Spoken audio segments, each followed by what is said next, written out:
ये आइडिया प्रस्तुत करते हैं। अभी वो 75 वर्ष के हो गए। ये जो लोकसभा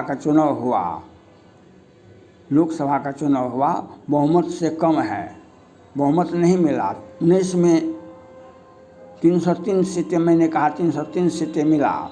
तो क्यों आप इस पर मंथन कीजिए मोहन भागवत जी और भाजपा वाले, आप बहुमत से पीछे हैं। बहुमत, आपका लोकप्रियता घट रहा है। क्या है, सत्ता पर नज़र है, सत्ता का सुख हमको मिलना चाहिए। चाहे हर जो मोहन भागवत जी हैं, जो आरएसएस में हैं, जो मंत्री हैं, जो भाजपा के सहयोगी हैं, उनकी संपत्ति की जांच कीजिए ना। कितना संपत्ति का इजाफा ये 5 वर्ष में 10 वर्ष में कर लिए हैं।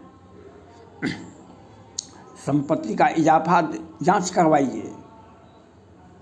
इन लोगों का संपत्ति कितना बढ़ गया है, क्योंकि भाजपा का नाम है कहीं भी, लेकिन हम सत्ता का लोभ लेने के लिए सत्ता का हम भाजपा ही हो जाते हैं। आज हमारे बहुमत 14 में जब मोदी जी आए तो 273 सीटें भाजपा को मिला। 19 में हमने कहा 300 सीटें भाजपा जीतेगी, 303 सीटें जीती। आज आप सभी ने 400 के पार। इस पर तो आपको सोचिए, कहाँ गया आपका फिलॉसफी? 400 के पार कहाँ गया? एक भी आरएसएस में बैठने वाले और बहुत केंद्रीय मंत्री बनने वाले अपने बल पर सांसद नहीं हो पाते हैं। ये मोदी और योगी की देन है। विधानसभा के चुनाव में भी नहीं आ पाते हैं। लोकसभा के चुनाव की बात तो छोड़िए, विधानसभा के चुनाव में पश्चिम बंगाल में काहे नहीं गए मोहन भागवत जी? मणिपुर में काहे नहीं गए?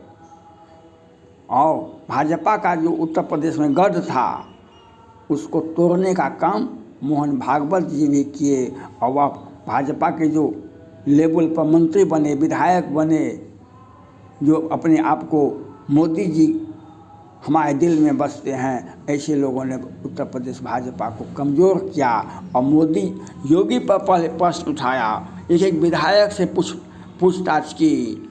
भाजपा के कार्यालय, आरएसएस के कार्यालय से आकर के जनता में विधायक नहीं बन पाते हैं, लेकिन चरण रज चाहती कृपा करो रघुवीर, चरण रज चाहती कृपा करो रघुवीर। और पीछे की सत्ता गलियारे से सत्ता का स्वाद लेते हैं, पीछे से सत्ता का स्वाद लेते हैं। मोदी और योगी के बारे में मोहन भागवत जी हों या और कोई भी हो, मोदी जी स्वस्थ हैं और स्वस्थ व्यक्ति पर कोई प्रश्न मत उठाइए। जनता के हीरो हैं, जनता के दिलों में अभी मोदी और योगी का विकल्प नहीं है। मोदी और योगी का विकल्प नहीं है। प्रधानमंत्री तो अटल बिहारी वाजपेयी थे। प्रधानमंत्री से रिटायर किए, बाद में बीमार पड़े, हॉस्पिटल में रहे। तो सत्ता में तभी तक भाजपा की सत्ता है जब तक भाजपा में मोदी और योगी है। यह सपना मत देखिए कि हम भी सत्ता के दावेदार हो सकते हैं। संसद की बात तो छोड़ दीजिए, विधायक भी नहीं बन पाते हैं। संसद की बात तो छोड़ दीजिए, लोकसभा का बात, ये विधायक भी नहीं बन पाते हैं। ये मोदी और योगी का कमाल है। और मोदी जी 40 तक रहेंगे, उसके बाद योगी जी बनेंगे। उत्तर प्रदेश की भाजपा की सरकार को कमज़ोर करने का काम, पार्टी को कमज़ोर करने का काम भाजपाई के जो हैं, आरएसएस से जो आए हुए हैं, जो विचलित मानसिकता के लोग हैं, जो मोदी और योगी को अच्छा उनके नहीं लगता है, उन लोगों ने, आरएसएस वालों ने, भाजपा के कुछ नए आए हुए विचारधारा के लोगों ने उत्तर प्रदेश भाजपा को कमज़ोर किया।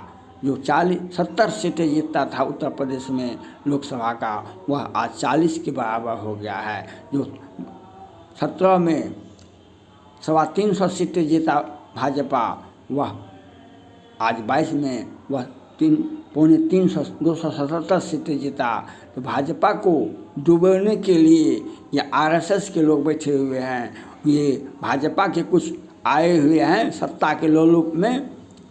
वही आरएसएस से आते हैं तो कोई ऐसे आते हैं, कोई ऐसे आते हैं सत्ता का स्वाद लेने के लिए, अपना चेहरा बदल बदल करके। आज जब चुनाव होता है लोकसभा का, तो कांग्रेस पार्टी का दामन थाम लेते हैं, कांग्रेस पार्टी का दामन थाम लेते हैं। आपको जनता के द्वारा हमको बहाली, मोदी जी को, योगी जी को बहाली नहीं हुआ है, मुख्यमंत्री या प्रधानमंत्री का कोई वैकेंसी नहीं निकलता है। वह जनता का जिसको चुनता है, जनता जिसको बहुमत देता है, वह मुख्यमंत्री प्रधानमंत्री होता है।